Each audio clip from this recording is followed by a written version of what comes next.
when I was young too, down here, my teeth were a little bit crowded, and I had a one dentist pull one of my lower front teeth saying that it would create room. Well, I had a gap down there.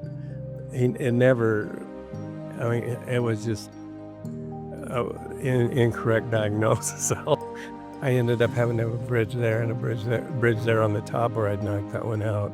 I used to ride bikes in the mountains and stuff, and I broke a couple teeth, and playing sports, I broke some teeth, and I knocked one out, and so that was my main problem. It wasn't decay so much as trauma, and I had to wear. We didn't have a lot of money, so I had to wear one of those little removable, what we call flippers or partials, up until I was in dental school. I finally got my first permanent bridge in dental school.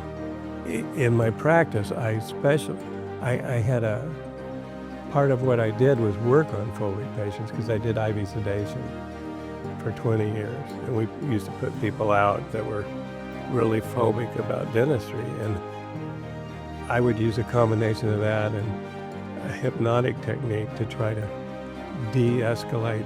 And I had people that would go from total phobia down to where they weren't afraid to come in at all.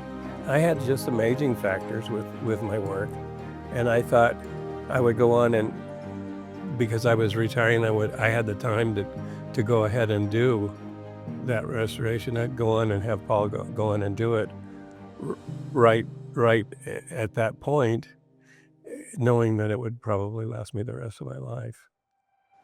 Well, I'd worked with Dr. Rezarkhani as a referring dentist. He's a prosthodontist for years, and I'd known him as a friend and a colleague for a long time. And I've seen his work. I've gone to the lab. I've seen, his preps and all of that. And I've always told him, I go, Paul, your preps are like textbook.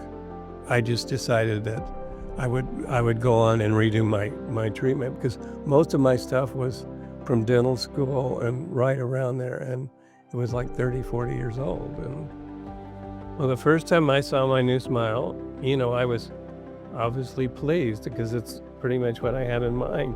And I was familiar with Dr. Rezarkhani's work. The soft tissue work around the implants was excellent, and the crowns looked like very, very natural. You can't tell the difference between an implant crown and a normal crown, or even a normal tooth.